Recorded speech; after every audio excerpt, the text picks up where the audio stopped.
शिव जी ने सोचा कि भाई भगवान विष्णु धरती पर अवतार लेकर जाने वाले हैं, तो मैं भी कोई ऐसा रूप बनाऊं जिसमें मेरे को सेवा करने का आनंद आए, सेवा लेनी ना पड़े, मेरी सेवा खूब हो जाए।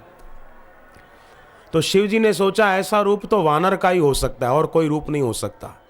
तो शिव जी ने वानर का रूप ले लिया, हनुमान जी का। बोले ये रूप बहुत बढ़िया है, इसमें सेवा लेने की जरूरत ही नहीं पड़ती, सेवा करो बस। क्योंकि बंदर को रहने के लिए घर भी नहीं चाहिए, वो तो पेड़ पे ही रह जाए। खाने के लिए रोटी सब्जी नहीं चाहिए, वो तो पत्ते खा ले। और पहनने के लिए कपड़े की जरूरत ही नहीं है, किसी से कुछ चाहिए ही नहीं। अपन तो सेवा करेंगे बस, लेंगे नहीं। इसलिए भगवान भोलानाथ ने ये वानर की आकृति धारण कर ली। भगवान ने तो सेवा करने के लिए ऐसी आकृति कर ली, पर कोई तो सेवक कहलाने के लिए कोई आकृति बना लेते हैं। पर धनभागी वे हैं जो परोपकार के काम करते रहते हैं। उनकी संसार से सुख लेने की बुद्धि नहीं रहती, उनकी सुख बुद्धि हो जाती है ईश्वर में। तो आपके चरणों में एक प्रार्थना करूं कि आपके किसी के घर में कोई तकलीफ हो, कोई कष्ट हो, तो एक काम करो, घर में 3 चीजें मिलाकर धूप जरूर किया करो। एक बात तो ये पक्की कर लो, 3 चीजें शुद्ध गूगल, भैंस का घी और शक्कर, ये स्कंद पुराण में लिखा है। ये 3 चीजें मिलाकर घर में धूप करो पूजा की जगह पर, और गहरा श्वास लो। उस समय उस धूप के वातावरण में रोको, एक बार महामृत्युंजय मंत्र जप लो। महामृत्युंजय मंत्र या तो गायत्री मंत्र जप कर लिया, फिर जैसा आप चाहते हैं वैसा संकल्प करो कि ये काम ऐसे ढंग से हो जाए। हरि हरि ओम ओम होगा, भगवत कृपा से जरूर होगा, ऐसा थोड़ा शुभ संकल्प करो। फिर श्वास छोड़ो, दोबारा गहरा श्वास लो और वैसा ही जप करके संकल्प दोहराओ। ऐसा 5 बार रोज सुबह शाम करें, आपके मनोरथ पूरे होने लगेंगे, ऐसा स्कंद पुराण में लिखा है। घर में सुख शांति बढ़े, उसके लिए अपने घर में कभी कभी छुट्टी का दिन हो तो सामूहिक जप का और पाठ का आयोजन करो। घर के सब सदस्य मिलकर थोड़ा पाठ करो, कोई स्तोत्र पाठ करो, कोई गुरु गीता पढ़ो, कोई श्री आशा रामायण पाठ, और जो स्तोत्र पाठ होते हैं जिनकी जिसमें आस्था होती है वो करो। तो उससे भी घर का वातावरण आध्यात्मिक बन जाएगा। जोधपुर में एक महिला को प्रेत सताता था, रात को सोने नहीं देता था, गला दबाने आता था। तो महिला बेचारी नींद नहीं कर पाती, तो दिन को भी बीमार रहने लगी, रात को सो न पाए तो एक दिन कुल देवी के दर्शन करने गई मंदिर में, लौट रही थी तो एक दुकान पर कीर्तन की कैसेट बज रही थी, मधुर मधुर नाम हरि हरि ओम। तो उसको अच्छी लगी, तब उसने दीक्षा नहीं ली थी। दुकानदार को कहा कि कैसेट मेरे को दे दो। दुकानदार बोला मैं बेचने के लिए नहीं लाया हूं, अपनी दुकान पे बजाने के लिए लाया हूं, बेचूंगा नहीं। वो महिला बेचारी दुखी हो गई, उसने बताया मुझे दुख हुआ, आंखों से आंसू निकल आए। दुकानदार को दया आ गई और कहा कि बहन जी आप डरो नहीं, रो नहीं, ये लो कैसेट ले जाओ, आप ले जाओ। दे दी, और कैसेट लेकर राजी हो गई। घर आई, बजाई तो घर का वातावरण आध्यात्मिक हो गया। और बोले उस रात से नींद चैन के आने लगी, प्रेत कहाँ चला गया मेरे को पता ही नहीं। उस दिन से मैं ठीक हो गई अपने आप। ये उन्होंने बताई बात।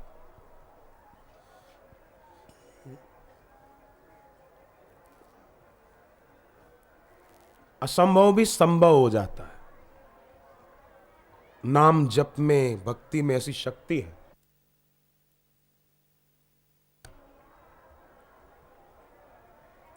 तो तो घर में सुख शांति बढ़े उसके लिए। अगर घर में क्लेश बहुत होता है, झगड़े बहुत होते हैं,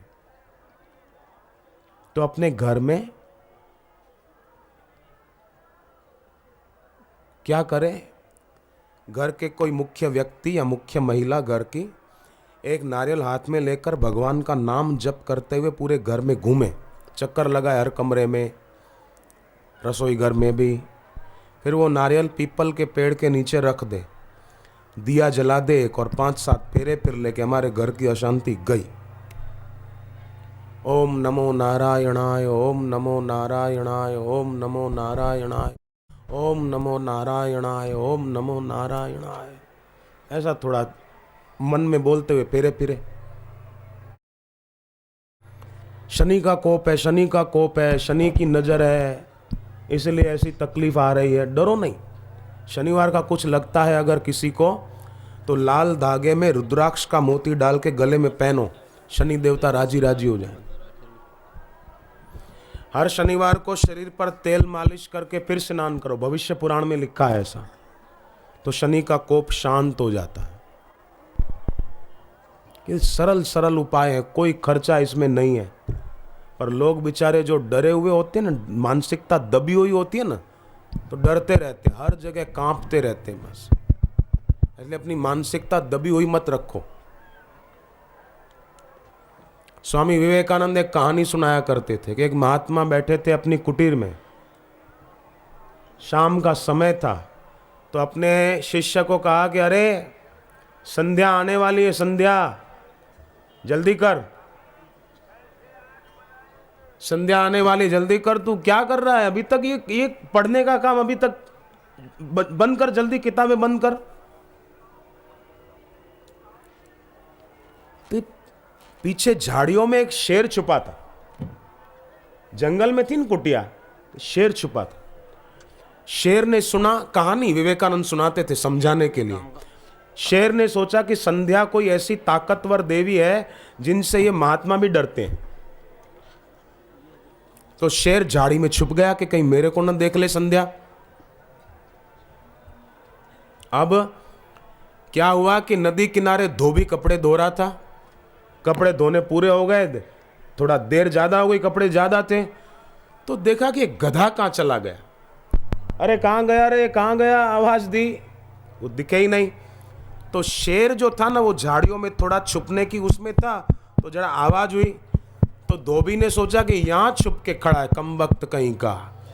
आओ देखा न ताओ, अंधेरे में डंडा लेकर बरस पड़ा, शेर को गधा समझ के मारने लगा। और शेर ने सोचा कि संध्या आ गई, ये वही मेरे को मार रही है। धोबी ने उसको हाँका, इधर चल, इधर चल। आ गया, खाने में बड़ा होशियार बनता है, काम करने में पीछे, चल इधर आ, इधर चल। हाँका उसको, कपड़ों की गठरी लाद दी उसकी पीठ पर और एक डंडा और जोर से मारा, चलता जा सीधा सीधा। वो शेर पीठ पर कपड़ों की गठरी लादे जा रहा था। अरे राम राम, सामने से एक दूसरा शेर आया। अरे बोले ये तूने क्या अपनी हालत बना रखी है गधे जैसी? बोले तू बोल मत, संध्या आ रही है, उसने मेरी ये हालत की है, भाग जा नहीं तो तेरी भी हालत बिगाड़ देगी वो, भाग भाग भाग। अब आप बताओ शेर का डर काल्पनिक है कि नहीं है? आप बताओ, काल्पनिक है, बेकार में डर रहा है। ऐसे ही लोग बेकार में डरा डरा सा दुखी, चिंतित और भयभीत जीवन जी रहे हैं। बापूजी के सत्संग की पुस्तकें पढ़ो, युवा धन सुरक्षा, जीवन रसायन, निर्भय नाद, ये पुस्तकें ऐसी कल्याणकारी पुस्तकें हैं कि आप पढ़ो तो आनंद आनंद आ जाए, सारी चिंताएं भाग जाए, 9 2 11 हो जाए। मध्य प्रदेश में, मुझे शहर का नाम याद नहीं है, एक बहन ने निर्भय नाद पुस्तक पढ़ी और उसकी सारी झंझटें, खास तो एक प्रेत बाधा थी, वो दूर हो गई। ओमकार का जप शुरू कर दिया उसने। तो ओमकार का जप जो करते हैं ना, तो सामवेद में लिखा है कि जो ओमकार का गुंजन करते हैं उनके जीवन के विघ्न और उनके विरोधी उसी प्रकार नष्ट होते हैं जैसे चट्टान से टकराकर मिट्टी का ढेला चूर चूर हो जाता है। तो अपने घर में ध्यान दें, सुख शांति बढ़े उसके लिए। कल आप सब लोग नहीं थे, इसलिए मैं फिर से कहूं कि घर में 5 चीजें मिलाकर स्वस्तिक बनाओ। दुकान में, घर में, फैक्ट्री में, ऑफिस में। गौमूत्र देसी गाय का हो, गंगा जल, हल्दी, कुमकुम, शुद्ध गुलाब जल या शुद्ध इत्र, 5 चीजें मिलाकर स्वस्तिक बना दो। शुभ होता है इससे, ये बड़ा शुभ माना जाता है। कभी अगर अपशकुन हो जाए, जैसे लोग डरते ना, बिल्ली रास्ता काट गई, छींक आ गई जाते समय, तो बोलते हैं अपशकुन हो गया। तो जब ऐसा कोई अगर लगे कि अपशकुन हो गया, गहरा श्वास लेकर एक बार महामृत्युंजय मंत्र जप लो, सारे अपशकुन शुभ शकुन में बदल जाएंगे। ये मैंने भी अनुभव किया है। गहरा श्वास लिया, रोक दिया और महामृत्युंजय मंत्र जप लिया। मंगल भवन मंगल हारी, उमा सहित जय जपत पुरारी। घर में पूजा की जगह पे गंगा जल रखा हुआ होना चाहिए और ईशान कोण में तुलसी होनी चाहिए। ऐसे घर में दरिद्रता का वास नहीं होता, अपितु सुख और शांति का वास होता है। और खास बात कि क्लेश, झगड़ेबाजी ना हो घर में। कभी किसी की चले, कभी किसी की चले, ठीक है। और कुछ तू मैं हो भी गई तो किसी के लिए गांठ बांध के न रखें कि इसने मेरे को ऐसा कहा तो हम भी इसको दिखा देंगे। नहीं नहीं, बदले की भावना रखना ही नहीं, किसी के प्रति बलिदान की भावना रखो।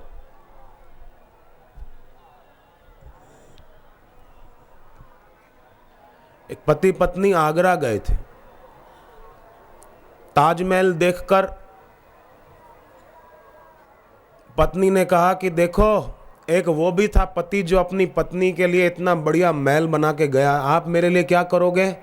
तो उसने कहा पहले तू मर तो जा, बाद में देखा जाएगा।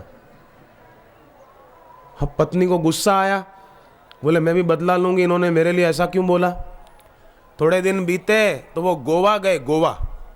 गोवा घूमने के लिए गए तो गोवा में एक जगह क्रॉस बना हुआ था ईसाई का बड़ा, और जीसस की मूर्ति लटकी हुई। क्रॉस पे होती ना ईसाइयों का, तो लटके हुए ईसा को क्रॉस पर देखकर उस महिला ने उसके पैर छुए। तो पति बोला कि तू इसके पैर छूती है, मेरे तो कभी छूती नहीं। तो पत्नी बोली पहले इसकी तरह लटक के दिखाओ क्रॉस पर, फिर छू लूंगी। ये बदले की भावना किस काम की? बलिदान की भावना होनी चाहिए, संघर्ष नहीं। घर में संघर्ष करने से शक्ति अपनी ही खर्च होती है, क्या फायदा। मधुर व्यवहार पुस्तक है बापूजी के वचनों पर आधारित, मात्र 1 रुपया उसकी कीमत है, 1 रुपया। वो मधुर व्यवहार पुस्तक एक सज्जन ने पढ़ी ललितपुर में, झांसी के पास है ललितपुर, नाम सुना होगा, ललितपुर झांसी। तो सज्जन ने वो किताब पढ़ी, संकल्प कर लिया कि मैं हर महीने अपने व्यक्तिगत खर्च में से 50 रुपया खर्च कम करूंगा। अब महीने में से 50 रुपया खर्च कम करना कर सकते हैं, चाहे तो बचा सकते हैं। और बोले 50 रुपया बचाकर 50 किताबें खरीदूंगा और हर महीने 50 घरों में पहुंचाऊंगा। ये पुस्तक पढ़ो, कितनी बड़ी सेवा हो गई है उसकी। महीने में 50 रुपया व्यक्तिगत खर्च में से बचा लिया। हरदा में सत्संग था मध्य प्रदेश में, तो विधायक आए थे सत्संग सुनने। मैंने विधायक को माइक में ही कहा, सबके बीच, मैंने कहा विधायक साहब मैं आपको एक सेवा बताना चाहता हूं। विधायक बोले बताओ बताओ, बड़े सज्जन विधायक थे। मैंने कहा आप युवा धन सुरक्षा पुस्तक है ना, वो और युवाओं तक पहुंचाओ। आपके क्षेत्र में जितनी कॉलेज और स्कूलें पढ़ती है वहां युवा धन सुरक्षा पुस्तक पहुंचाओ, भले पैसा आपको खर्च करना पड़े, करो। बोले जरूर हम करेंगे, अच्छी बात है। और सत्य साहित्य के प्रचार प्रसार में अपना जितना पैसा लग जाए अच्छी बात है, समाज में अच्छाई फैलेगी। जटायु में जितनी ताकत थी लग गए सीता जी को बचाने के लिए। और सेवा में कैसी शक्ति कि जिस सीता माता के लिए अपन बोलते हैं जनक सुता जग जननी जानकी, ऐसा बोलते हैं महाराज जी, जनक सुता जग जननी जानकी, अतिशय प्रिय करुणा निधान की, ताके जुगपद कमल मनाऊं, जासु कृपा निर्मलमति पाऊं। उन सीता जी के लिए जटायु कहते हैं, पुत्री तू चिंता मत कर, मैं रावण को ठिकाने लगा दूंगा। जनक सुता जग जननी जानकी, वो जानकी जी को बेटी कह के बुलाते हैं जटायु। इस सेवा में शक्ति है। परहित बस जिनके मन माही, तिनको जग कछु दुर्लभ नाही। परहित जिसके दिल में है उसके लिए कुछ भी दुर्लभ नहीं है। इसलिए परहित परहित परहित। घर पे भी पति पत्नी का हित चाहे, पत्नी पति का हित चाहे, बेटा माँ बाप का हित चाहे, माँ बाप बेटे का हित चाहे। पत्नी पति का हित कैसे चाहे कि पति गए काम धंधे पर तो पत्नी पति को सफलता मिले, उसके लिए गीता जी के 11वें अध्याय का 40वां श्लोक 108 बार पढ़े और पाठ करके संकल्प करे कि इसका पुण्य मेरे पति को मिले और उनको उनके काम में सफलता मिले और वो अर्थोपार्जन में सफल हो जाए, अपने काम धंधे में सफल हो जाए। तो पत्नी का किया हुआ शुभ संकल्प पति को लगेगा। वैसे एक दूसरे के लिए कुछ हित की बात सोचें, केवल किसी को नीचा दिखाने की ही न सोचें।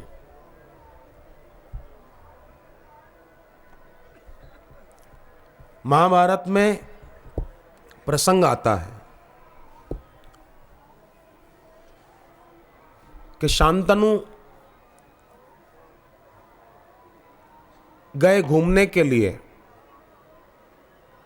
उनका मन आकर्षित हो गया गंगा जी को देखकर। गंगा जी का आदि दैविक रूप, नारी का देवी का रूप देखकर आकर्षित होकर कहा मुझसे शादी करो। गंगा जी ने कहा कि मैं एक शर्त पर ही करूंगी और रहूंगी तब तक जब तक तुम मेरे काम में बाधा नहीं डालोगे। मैं जो करूं मुझे रोकोगे टोकोगे नहीं, अगर रोकोगे टोकोगे तो मैं चली जाऊंगी। बोले मंजूर है। शादी हो गई, संतान हुई तो गंगा जी उसको पानी में बहाने ले गए, क्योंकि वो अष्टवसु थे। उन्होंने ही गंगा जी को कहा था हम आपके बेटे बनकर आएंगे, हमको बस जन्म होगा और हमको बहा देना, हमारा श्राप पूरा हो जाएगा। शांतनु ने देखा अपनी संतान को बहते हुए पर कुछ बोले नहीं। क्यों? क्योंकि ये चली जाएगी। 7 बच्चे बहा दिए, 8वीं संतान को बहाने ले जा रही थी। शांतनु ने कहा कम से कम एक बेटे को तो रहने दे, 7 बहा दिए, एक तो रख दे। तो गंगा जी कहती है ठीक है अब मैं जा रही हूं, शर्त आपने तोड़ दी, मैं जा रही हूं। जाने लगी तो शांतनु बड़े दुखी हुए कि ये मुझे छोड़कर जा रही है, बड़े दुखी हुए। पर चलो बोले बेटा तो है, वो सुख भी था बेटे का। पर आश्चर्य तो शांतनु को इस बात का लगा कि जिस बेटे को अपने पास रखने के लिए पत्नी का वियोग सहन किया, वो बेटा भी उनको छोड़ के चला गया। अब शांतनु को लगा कि संसार में कुछ भी सार नहीं है, ईश्वर ही सार है। तो साधना में लग गए, जप ध्यान में लग गए, तो पुण्य बढ़े तो उनकी पुण्याई से बेटा लौट कर आ गया। किसी के घर में भी अगर किसी का पति नहीं मानता हो, कहना डांटता हो, या समझो किसी को खर्चा नहीं देता हो, कोई तकलीफ हो कोई भी, तो आप निश्चित रूप से शांतनु की तरह भजन बढ़ा दें, साधना बढ़ा दें, अपनी भक्ति बढ़ा दें। बोले मन नहीं लगता, मन नहीं लग, कोई बात नहीं, मन न लगे आप लगो, मन नहीं लगे तो भी करो। मन नहीं लगता ना तो भी वो जप तो माना जाएगा। ये तो सुमिरन नाही पर ये तो जप नाही, ऐसा कहीं नहीं लिखा। माला तो कर में फिरे, जीभ फिरे मुख माही, मनवा तो चौं दिश फिरे, ये तो सुमिरन नाही। तो ये सुमिरन नहीं है पर ये जप तो है, ये जप तो हो गया। मन न लगे तो भी करो, लग जाएगा। हम लगेंगे तो भी लग जाएगा, हम जाएंगे तो परछाई पीछे पीछे आएगी। मन करण है, हम करता है, हम उसके अधीन क्यों हो जाएं? नीम के पेड़ के पत्ते कड़वे क्यों हैं? कि जड़ ही कड़वी है। हम सही नहीं होंगे तो फिर ऐसा ही होगा, हम लग जाएं, मन को दोष न दें। बोले नीम का पत्ता कड़वा क्यों है, हमने शहद लगाया पर मीठा ही नहीं होता, कड़वा ही कड़वा है। अरे भैया जड़ ही कड़वी है तो पत्ता भी कड़वा होगा। कर्ता ठीक नहीं होगा तो कारण भी ठीक नहीं होंगे। आप एक बात बताओ बहनों, क्या पेन अपने आप कोई बात लिख देती है क्या? पढ़ी पढ़ी बोलो बहनों, बोलो भाई साहब, क्या पेन अपने आप कोई बात लिखती है? नहीं लिखती। लिखने वाला लिखता है उससे, और लिखने वाला गलत होगा तो गलत बात लिखेगा, लिखने वाला सही होगा तो सही बात लिखेगा। उसी प्रकार हम लग जाएंगे तो मन लग जाएगा, ज्यादा घबराने की जरूरत ही नहीं है। मन चंचल है तो फिर बलवान भी तो कहा ना अर्जुन ने, चंचलम ही मना कृष्ण परमार्थी बलवत दृढ़म। ये दृढ़ भी है, घबराने की जरूरत नहीं है।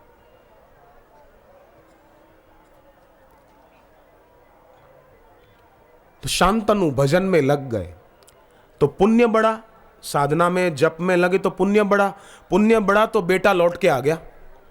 शांतनु राजी हो गए, पर बेटे को देखकर फिर भजन से चूक गए, छोड़ दिया तो सत्यवती को देखकर दोबारा आकर्षण हुआ और सोचा कि इससे मेरी शादी हो।